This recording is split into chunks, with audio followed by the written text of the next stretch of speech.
Olá pessoal, tudo bem com vocês? A gente vai continuar falando sobre a rede urbana brasileira, então nós vamos ver um pouquinho sobre a formação das cidades e também falar mais específico aí da cidade de São Paulo e de um bairro que eu tenho certeza que vocês conhecem, e aí a gente vai ver um pouquinho mais da história dele.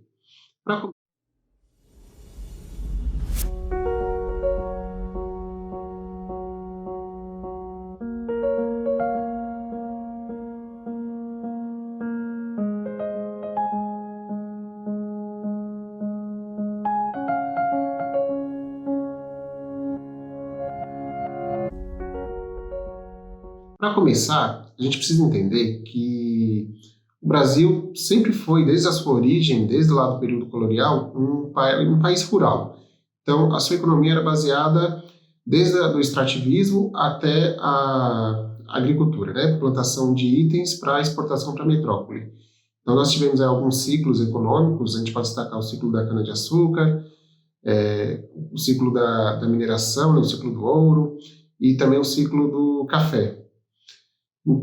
Então, a economia brasileira, de certa forma, ela era gerada, vamos colocar assim, né, no interior do país, no rural.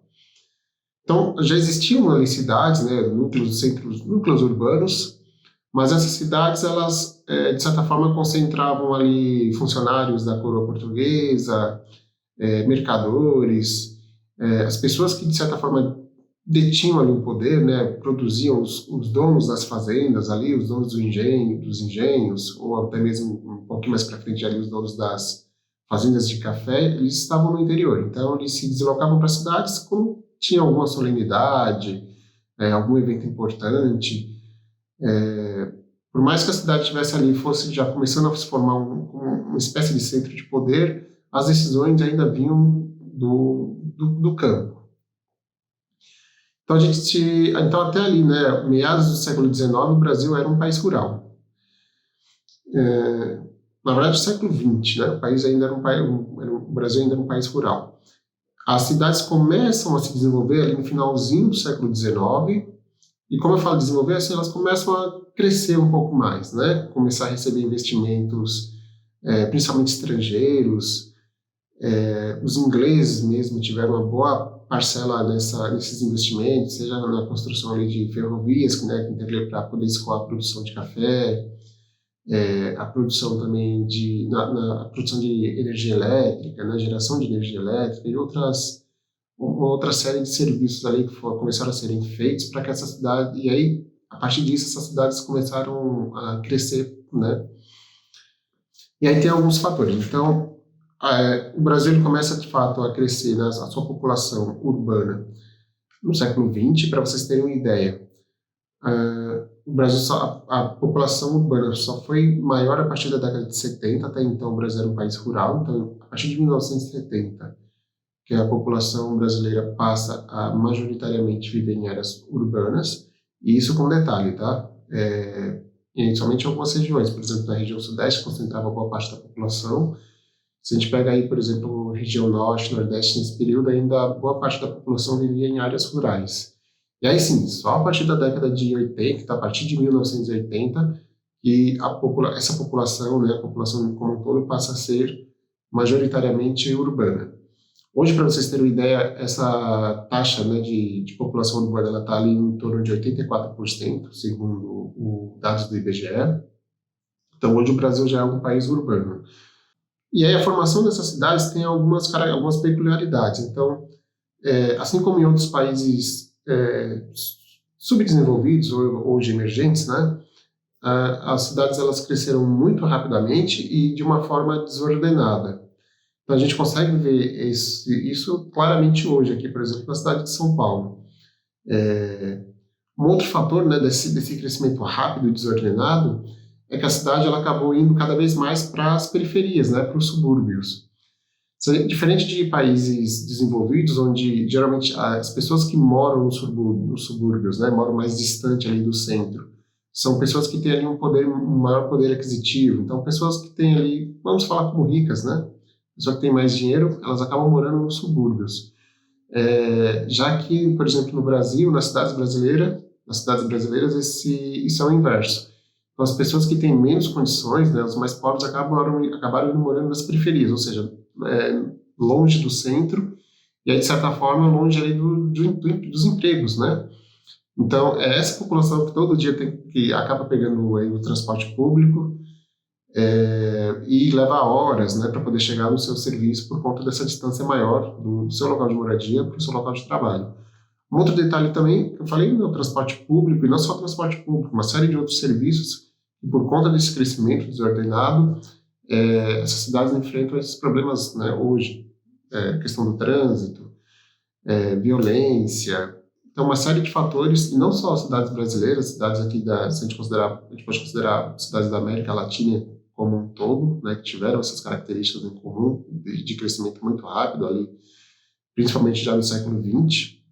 Então, se a gente pega a cidade de São Paulo, ela começa de fato a crescer mesmo ali a partir de 1950, ela começa a ter um rápido crescimento, em boa parte por conta das indústrias, né, das transnacionais que começaram a chegar na cidade e se instalaram aqui. E aí tem essa característica, então, né, esse crescimento muito rápido, desordenado, e o surgimento dessas periferias, né, e aí os subúrbios, né, então os locais mais distantes ali do centro, e ocupado por pessoas ali com menor poder aquisitivo. Agora falar um pouquinho sobre o bairro de Santo Amaro. Não sei se vocês sabem, mas o Santo Amaro já foi uma cidade, ele já foi considerado um município, assim como São Paulo hoje é um município. E aí, contando um pouquinho dessa história, a gente tem ali a freguesia de Santo Amaro, então Santo Amaro é uma freguesia da cidade de São Paulo, um bairro, né? A gente pode colocar como freguesia como uma vilazinha que surgiu lá longe, um pouquinho mais afastado, onde a gente tinha ali o núcleo urbano de São Paulo, da cidade de São Paulo. E em 1832, essa freguesia passa a ser elevada à vila, então ela se transforma em vila, em um município. Assim como São Paulo também era um município. Para vocês terem uma ideia, a área da cidade de Santo Amaro acabava sendo maior até do que a própria cidade de São Paulo. Ela ia de onde a gente tem hoje ali mais ou menos o shopping Ibirapuera, então dali do bairro de Moema, pegando todos aqueles bairros, né, até chegar em Santo Amaro, além de Capão Redondo, São Luís, Jardim Ângela, Parelheiros, Colônia, cidades como Imbu, Imbuguaçu, chegando até próximo à cidade de Juquitiba. Então, toda essa área fazia parte da cidade de Santo Amaro. Um outro detalhe, a cidade de Santo Amaro recebeu ali imigrantes alemães, né? A primeira leva de imigrantes alemães que chegaram no Brasil, eles vieram para a cidade de Santo Amaro. E tanto que hoje é possível ver em alguns bairros ali alguns nomes em alemão e também até mesmo alguns descendentes. E outras questões também ali da cultura que ficaram marcadas em alguns bairros que faziam parte dessa cidade, né? Então, como hospitais, clubes de esporte e escolas. Essa região também ficou conhecida como o celeiro da capital, então o celeiro de São Paulo, por conta por ter uma grande área rural, eram produzidos diversos itens agrícolas e também tinha a criação de animais, né? Então eles acabavam ali servindo era uma área que servia ali era uma área rural, vamos colocar assim, da cidade de São Paulo. Então ele servia como um abastecimento ali de gêneros agrícolas, né, para as pessoas que viviam tanto na cidade de Santo Amaro como também em São Paulo. Outro detalhe, a construção das represas pela Light, então tanto a represa de Guarapiranga quanto a represa Billings, que no primeiro momento a construção dela serviu para geração de energia, e aí só um pouquinho mais para frente, né, um pouquinho depois que acabou tendo a questão do fornecimento de água, né, para toda a população que acabou vivendo ali no entorno dessas represas, e além, né, desse entorno.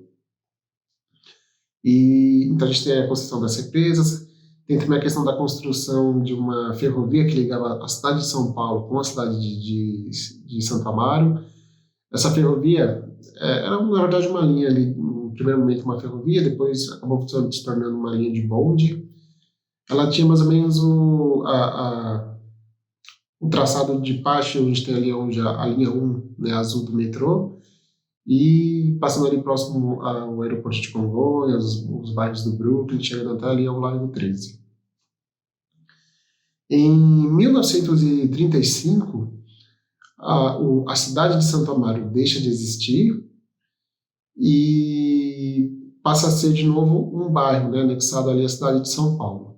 Então, a partir desse ano, a área de Santo Amaro é drasticamente reduzida, e aí já tem também o surgimento de outras cidades, né, como Embu-Guaçu, Itapecerica da Serra, e dos próprios bairros, né, que estão surgindo ali onde era uma cidade de Santo Amaro. Então, os bairros, como eu falei, né, Capão Redondo, Jardim Ângela, vão surgindo ali nessa região. Então, o bairro em si de Santo Amaro ele acaba ficando com um tamanho bem menor do que ele tinha antes, quando era uma cidade. Então, foi só para vocês terem esse fato curioso aí, né, que Santo Amaro já foi uma cidade, então, de repente, hoje a gente poderia estar em uma outra cidade, não na cidade de São Paulo.